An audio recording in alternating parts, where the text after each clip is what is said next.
Good evening, everyone. Thank you for coming to our event.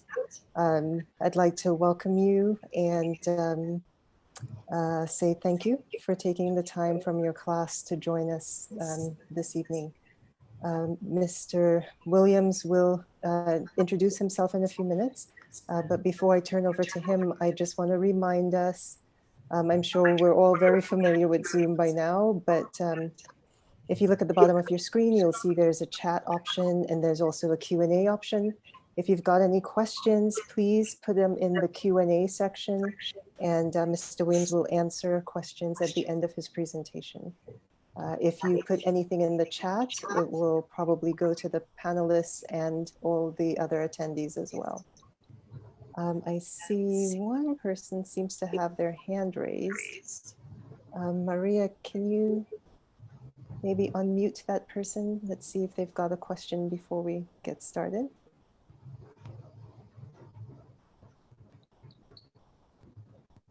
Lourdes, do you have a question? No, I'm sorry, I'm okay. Okay, no problem. Okay. All right, so I'm going to turn over to Mr. Marcus Williams now, and he will take it from here. Good evening, and I want to once again thank Ms. Gay for allowing me to be your guest presenter this evening. Let us have the first slide. Okay, so it is my express hope and desire to bring to you a further illumination of the Black American experience within this country known as the United States, in this month recognized as being Black History Month. Let us begin. In most Black history presentations, the accomplishments and contributions of Blacks are brought forth to give evidence why and how our ethnic group is deserving to partake in the American dream, which is rooted in the Constitution and sundry laws of the land.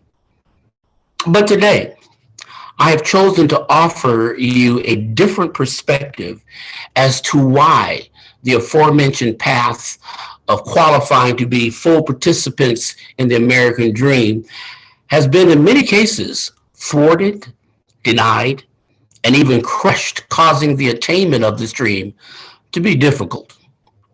To speak plainly, Black history in these United States was made to be difficult by design, even before the entire 13 colonies were established, before there was a United States of America.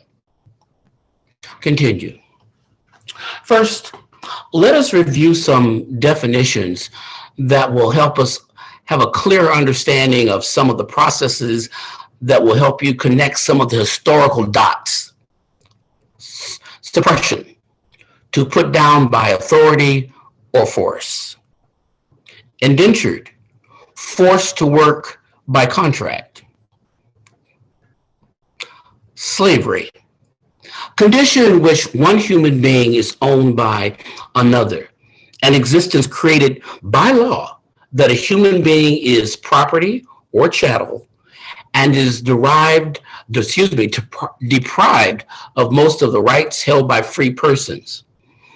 This part of the definition, I think, is the most important because it will lead to the future of what happens to African Americans. Slavery is an economic business model where human beings are fundamentally, foundationally, in producing revenue for the sole enrichment of the enslaver. Let me say it again. An economic business model where human beings are foundational in producing revenue for the sole enrichment of the enslaver. Next term is neo-slavery, a public-private system that undid freedoms that came with Reconstruction for most of the 30 years after the Civil War. Jim Crow, laws passed by state and local governments that legalized racial segregation to deny equal opportunities to Black and non-white people. Miscegenation, marriage, cohabitation, or sexual intercourse between a white person and a member of another race. Okay, a brief history. Black freemen, indentured Black men, and Black slaves were part of the Virginia colony as far back as 1607 when it was first started, and the province of Maryland in 1632, both from their inception. The aging King Charles I sent as many men and women as would go to the New World because there was an immense population explosion that was a serious drain on the country. Now, let me stop here for 1 second. That what was happening in England was the same thing that's happening during this pandemic. I want you to draw a little bit of a line. That right now our Congress is trying to decide how much stimulus money to give to folk during this period of time, because there are not the jobs that we normally would have in a healthy economy. This happened back in England also. And so it was the desire of the crown to raise money in some kind of way, or at least stop the bleeding out of the treasury. Next slide. The colonists paid money to the crown for the passage of the indentured service, which included African descendants, Blacks, and some courageous women. The indenturement lasted from 7 to 14 years. And yes, there were Black slaves among these groups. Previously, land grants had been given to provisional governors and wealthy merchants, excuse me, and the elite who sought to enlarge their fortune. In today's jargon, those elites were truly the 1%. I mean, literally. Continue. This picture is of the crop that was the cash crop of Virginia and Maryland. And what you're looking at is tobacco, not cotton yet, but tobacco. Continue. Okay, as a brief history, they were able to cash in on their bets because the very lucrative cash crop of tobacco was found earlier by Sir Walter Raleigh and brought back to England in 1586. So the tobacco in America did grow wild, but it was a high quality already. And the Native Americans really introduced this product to the Europeans. Tobacco was almost worth its weight in gold. To produce high-grade tobacco, though, one needs lots of land and lots of hands, laborers. Free, indentured servants and slaves during this time enjoyed equal opportunities to better their lives. And this is very important because there were only two classes at that time, the elite and everybody else. And this is hard for modern day Americans to envision, but freed indentured and freed slaves, they married together, they worked together, they lived together, they had children together, and they all struggled together because they weren't landowners. Okay. Most of the indentured servants were British men who rarely owned land. The ratio, young ladies, you ought to listen to this, the ratio of all men to women was approximately 10-1. So getting married in the New World was not a difficult thing. But at one point, in a district of Maryland, half the marriages of men were men of African descent were to British women. British women.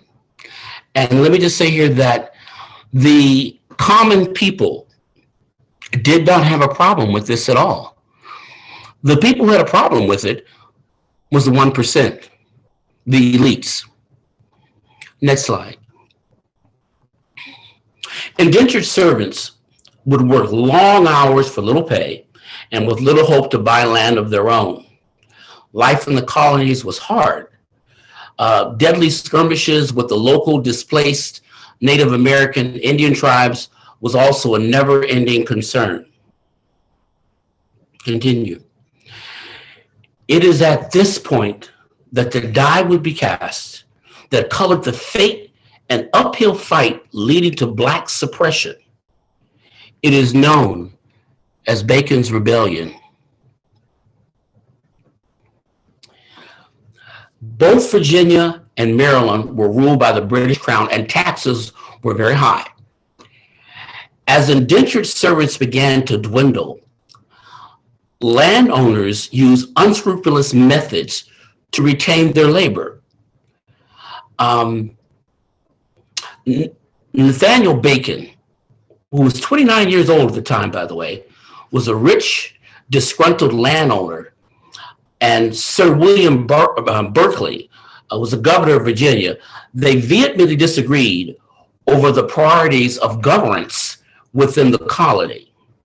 Continue. Bacon wanted to fight against the Native American Indian tribes because they were attacking the colonist settlements. Berkeley was afraid that retaliating would start an expensive war between the Native American Indian tribes and the colonists. And there's something else happening here, okay? And that is, Berkeley was the governor, and what he feared was that all the tribes would get together and literally wipe the colonists out. And there's evidence that Berkeley had a side business with some of the tribes in the fur trading business. They would go get the furs, track the furs, and Berkeley would then trade off whatever they wanted for the furs. And he did not have to report that money to the Crown. So he did have a reason not to want to engage with the local Native American Indian tribes. Continue. Bacon then gathered a group of whites, indentured, meaning indentured servants and slaves, and he promised the slaves their freedom if they won. They were successful. So Berkeley and his militia group tried to stop Bacon. Now understand what this means, that Bacon raised his own militia from these disgruntled commoners. And what he did was he literally, for 6 months, he fought a tribe of the Native Americans, and he literally wiped them out. But later it was found out that they weren't the marauding tribe. So he had literally wiped out the wrong enemy. So Berkeley, seeing this, had his militia fight Bacon, and literally he lost.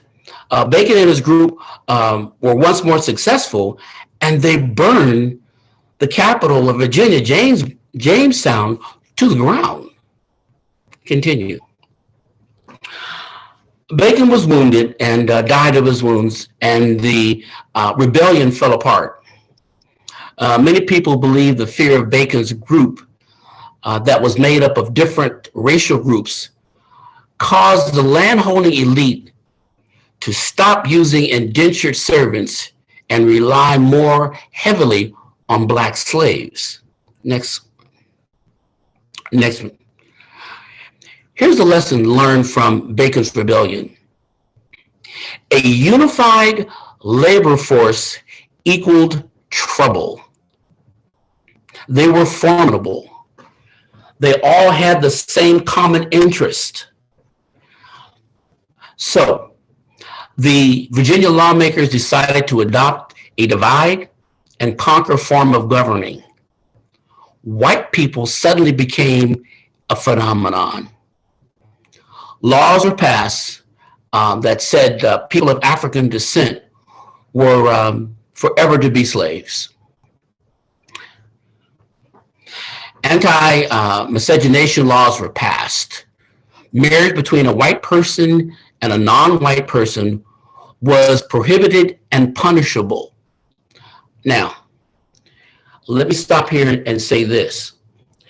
I learned from the research with Miss Matalara that miscegenation between different ethnic groups like Indians and blacks, that was fine. That was absolutely fine. But to have a relationship with European women, that was the rub. That was the problem. And so things began to change such that if a white European woman, or I should say British woman at this point, married a person that was non-white, she would instantly become a slave. And she would be a slave for as long as her husband lived. And their children would be slaves up until the age of 20 years old. These anti-miscegenation laws lasted in the United States for more than 300 years, from 1664 to 1967, when it was ruled unconstitutional in the Loving versus Virginia case. Next slide. So to really make this divide and conquer strategy work, you had to put in place the division. And the division was that free blacks could no longer hold political office. Whites were required to be paid in goods, including guns and gunpowder. Free blacks could not own weapons. Free blacks could not testify against whites. Let me go to the top of the page here. Free blacks could not hold political office. That's devastating, that your complaints or your desires for self-determination were not even considered. You didn't have a seat at the table at all. The next thing, whites were required to be paid in goods, including guns and gunpowder. This is important because there wasn't any currency. As a matter of fact, certain districts had their own currency, so there was no standard currency. So being paid in barley, being paid in foodstuffs, that was fine. But the guns and gunpowder were limited to whites, and there is a reason for this. Earlier, I mentioned to you that Bacon and Berkeley both had their militias. This would come into play because later on, when the true segregation laws were enacted, when slavery was enacted full blown, the European whites, now they still didn't own land, but they were made to be the overseers with their guns of the enslaved blacks. And so successfully now you have a elite class, a white middle class or European middle class, and you have a lower class of slaves and Native Americans. The point that blacks couldn't own weapons really meant that you couldn't defend yourself, that you were at the mercy of the state or the landowner or whomever at any given time. You couldn't even defend your family. The last thing, blacks could not testify against whites. That made the jurisprudence system just totally corrupt, lacking. And this lasted throughout the South, literally until 1955. Many of you probably do not know the case. The civil rights movement began with the murdering of Emmett Till, a 14-year-old black youth from Chicago who went down to visit his relatives in Mississippi. The facts are still to this day disputed what happened, but a white woman said she had been insulted. And so indeed, what happened next was a travesty. The young man was kidnapped, tortured, murdered, and his body thrown in the river. And someone saw it, a black man by the name of Mobley Wright. And in the courtroom, they asked what he saw and did he recognize the people that had kidnapped Emmett Till. And the famous words that broke the fear of black people testifying in court happened on that day when he stood up and said, "Dar he," that meaning there he is.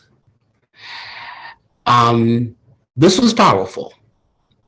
And by the way, most historians agree that the civil rights movement started in full-blown power with the murder of young Emmett Till in 1955.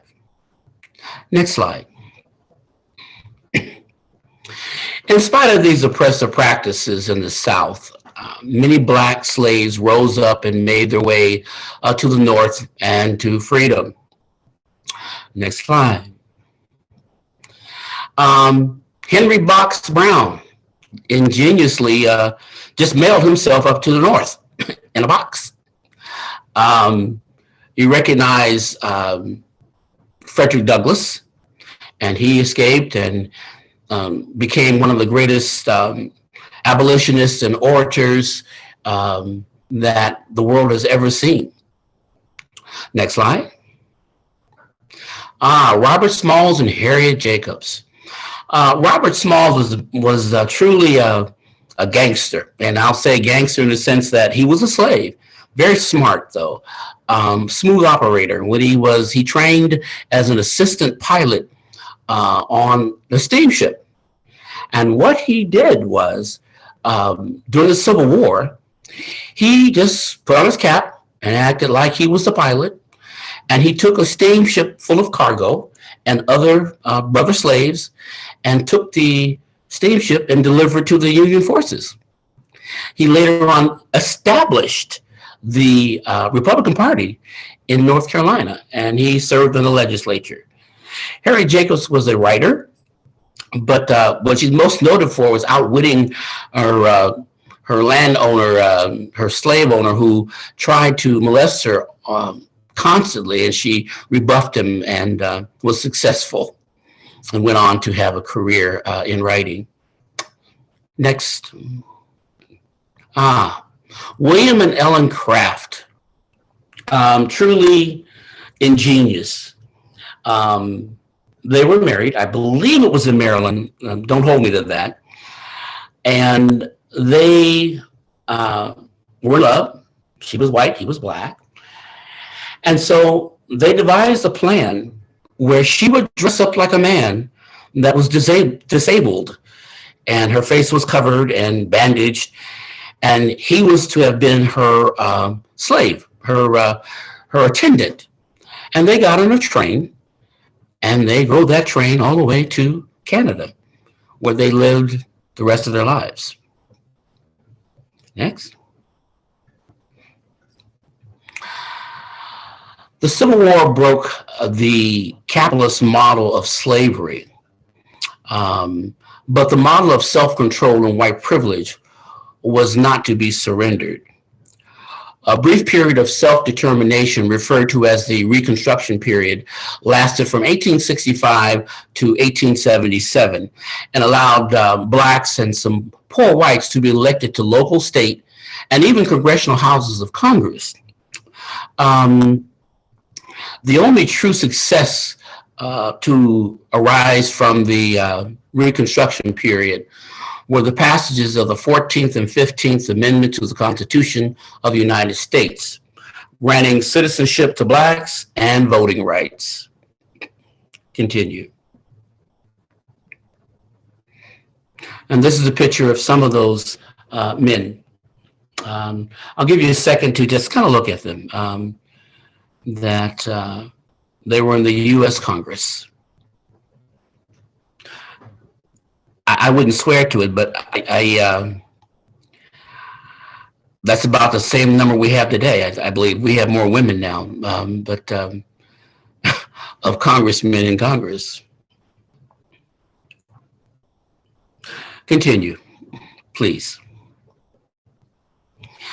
The final phase that links Bacon's rebellion to Black history today is that of the Jim Crow laws.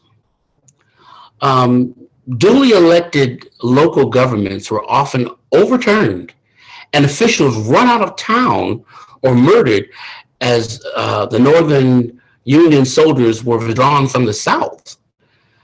One of the most famous stories happened in 1898 in Wilmington, North Carolina, where a successful coalition of Black and white Republican lawmakers were deposed by racists, and they were literally run out of town. Run out of town. Next, please. The most known event that is infamous in Black history is the burning and killing of residents in Tulsa, Oklahoma in 1921. But again, this was nothing new. From this morning, I also gave this talk. I went back and I saw the New York race riots of 1863, and they were the draft, they call it the draft. And there too, Blacks and their community were totally decimated during this time. Tulsa, Oklahoma, it was known as the Black Wall Street because of its enormous outward display of wealth. I'm sure my teachers would agree with this. You know, teachers don't get paid a whole lot. It's study money. But the boast in Tulsa, I was told, was that even our teachers have brick homes. And so having a brick home was something of having status. But what happened on that day in 1921, as the story goes, a young Black man went to the white side of town. And he was in an elevator with a young white girl. And I'm sure most of you have never ridden in the old style elevators like I have. But sometimes when they come down, they bump.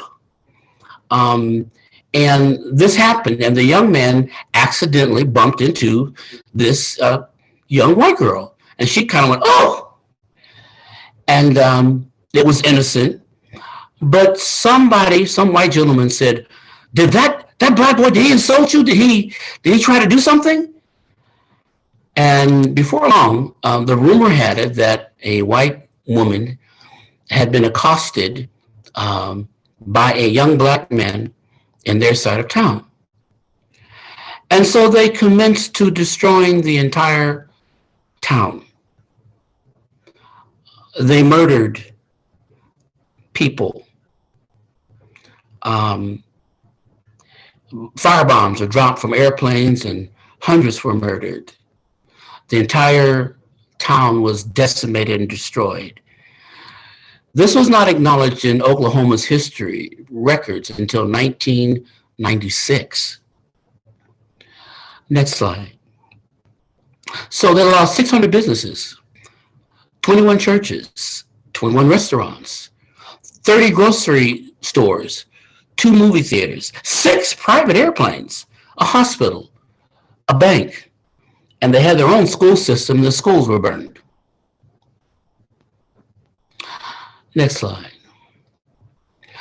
So Southern states returned to the verbiage and tactics of the post-Bacon Rebellion because slavery was illegal. So in 1896, Plessy versus Ferguson ushered in the doctrine of separate but equal, which to this day devastated Black economic growth, resulting in separate hospitals, schools, and that were never equal. And the worst was the greatest builder of wealth, and that was the discrimination in housing. Continue. This is just one of the true pictures of separate but equal. And if you look at the water fountains, I'm sure you can see that they don't look very equal. Next slide. This is reminiscent of that time also, of restrooms, white and colored. The story I told today was that I was on a train with my mother and going to Boston. And I was a little city boy, and I had never seen, real, cows and horses. And the train had one side was for coloreds and the other side was for whites. And the side where the horses and the cows were on the white side. So I just jumped over and, hey, Mom, look, Mama, this. And she said, get back over here, boy. And the conductor of the train said, you know what? Leave him alone. He's just fine. And the point being is that all whites weren't racist, as they weren't racist today. But it would take time. And the civil rights movement normally really did this. It really changed social attitudes towards race relations in the right direction. Next slide. The Ku Klux Klan. Wake up, white America. Please note that the flag on the right is that of the Confederacy. And the Ku Klux Klan was about the South being reborn again. The South will rise to avenge the lost cause and that sort of thing. In my family, we do have a story which is true. The Bryant family, of which I'm a descendant of, had a farm. And they had a small lumber mill of pulpwood. As you know, pulpwood has that soft inside, and it's good. It's great for making paper. And they had their own chickens and cows and horses, and they had their own orchards, and they had their own home. And they were doing quite well. As a matter of fact, great granddad Bryant was a principal of a school. One night, the Night Riders came, another name for the Ku Klux Klan, and they burned them out of their homes. And the Bryants had 6 children, but at the time I think they only had 4. And my Aunt Zelma remembered that night. And with great humiliation and with tears in her eyes, she still remembered it. And she said that we escaped with our lives and our bed clothing, and we had to crawl through our own orchards. True story. Next. Reverend Polly Murray. She was one of the first women in the Episcopalian denomination to be was a woman. I think she was the very first, and she was an inspiration to Ruth Ginsburg and to Eleanor Roosevelt. And she was a activist all her life. Next, Mamie Till Mobley, brave woman, because that was Emmett Till's mom. And she wanted the world to see what Southern just the Southern um, uh,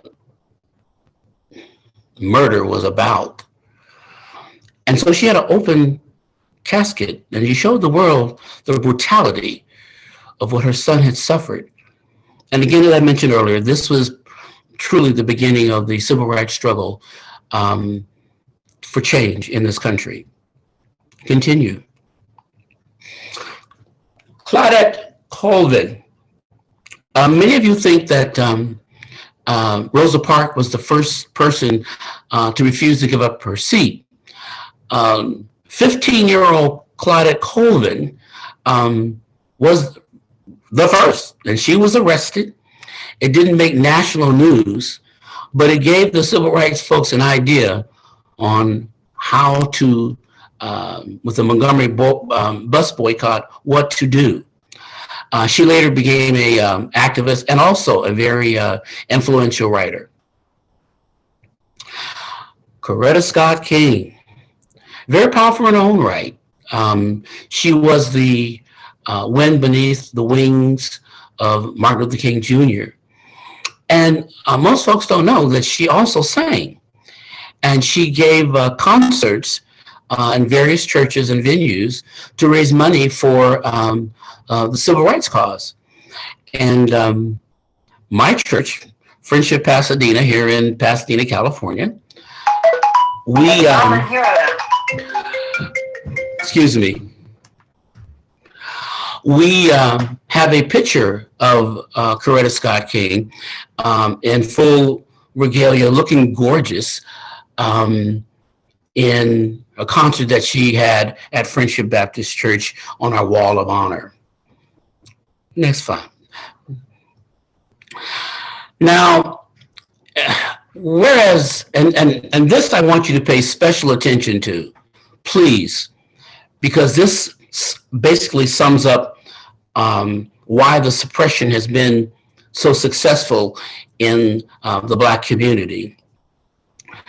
Nowhere as damaging as the suppression of Blacks in the history of the United States is that of equal housing.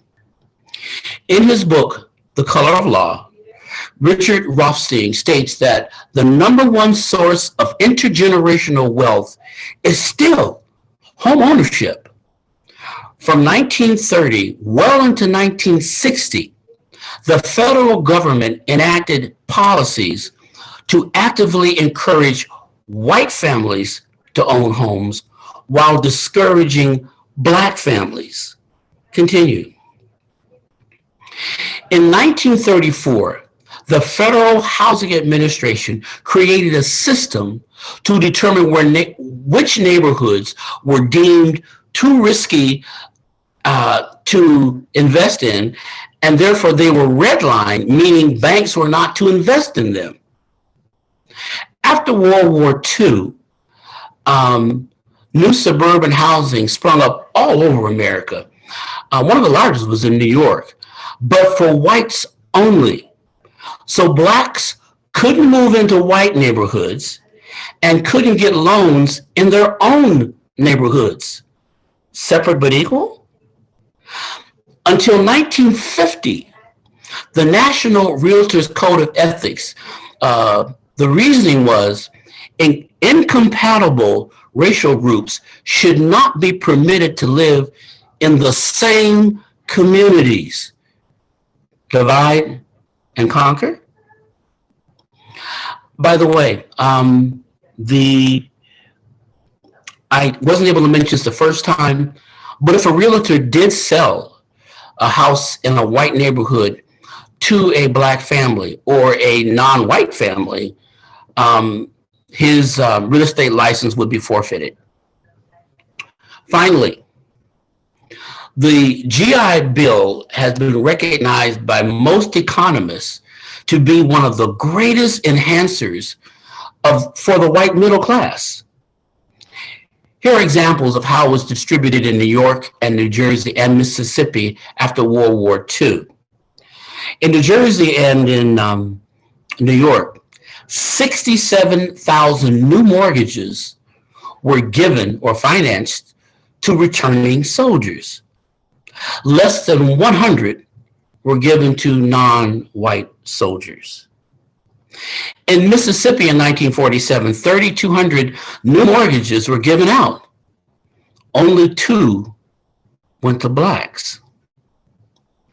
Therefore, whites were able to build wealth, invest in businesses with their equity, have a retirement nest egg, have an inheritance to pass on to their kids, or provide college funds for their children.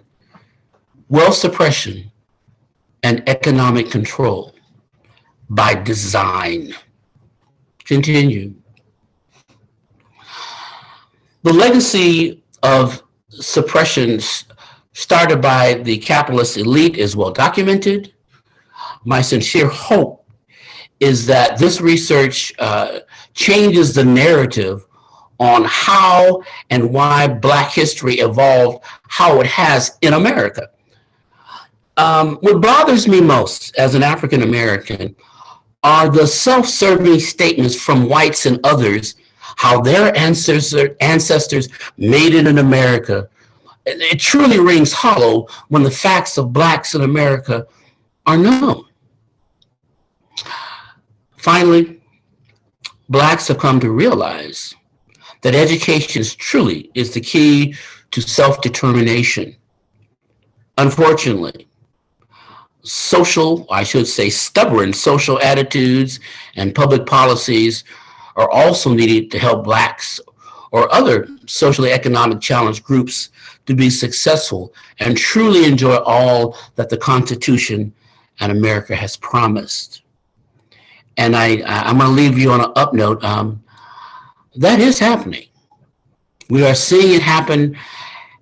And through this pandemic, people are becoming, what the young people say, they're becoming woke. Next. In spite of the institutionalized suppression, Black people in the United States have risen above their circumstances and continue to rise. And so we've included a special poem by Maya Angelou, And Still I Rise, which demonstrates the buoyant spirit of the Black person.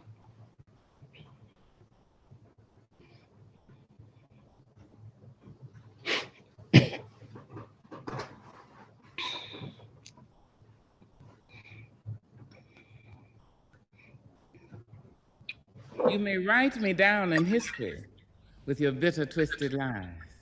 You may trod me in the very dirt, but still like dust, I'll arise. Does my sassiness upset you? Why are you beset with gloom? Just because I walk as if I have oil wells pumping in my living room. Just like moons and like suns with the certainty of tides, just like hope springing high, still I rise. Did you want to see me broken, bowed head and lowered eyes, shoulders falling down like teardrops, weakened by my soulful cries? Does my sassiness upset you? Don't take it so hard just because I laugh, as if I have gold mines digging in my own backyard.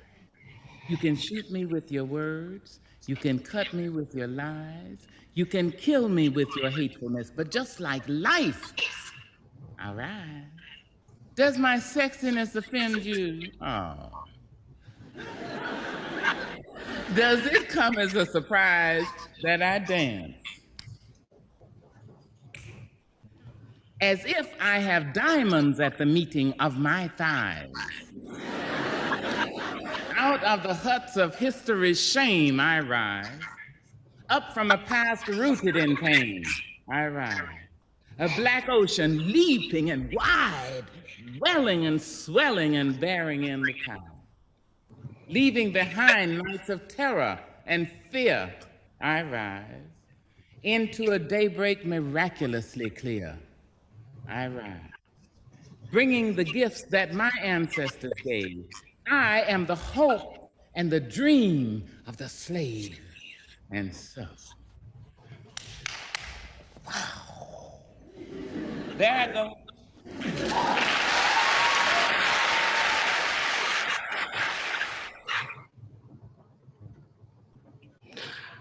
there is still more work to be done.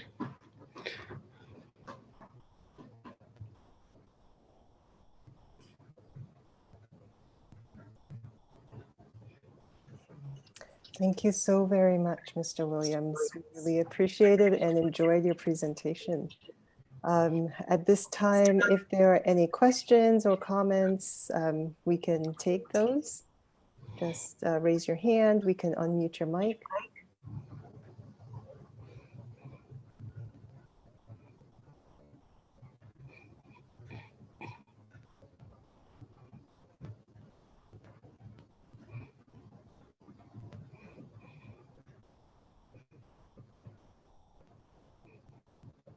Okay, I see some people are writing in the chat box, just saying thank you for the presentation and for the time. So thank you very much. Thank you again to the attendees for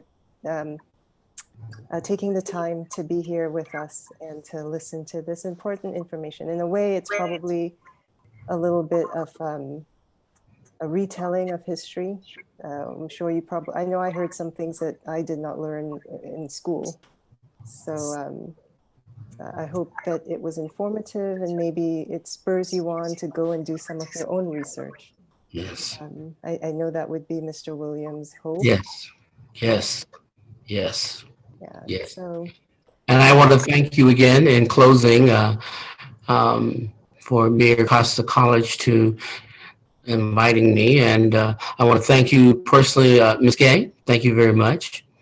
And I wish you well. And, you know, thank you. Right. Thank you. Thank you so very much for your time. All right, everyone. Thanks again for coming. I hope you enjoy the rest of your evening, enjoy the rest of the term.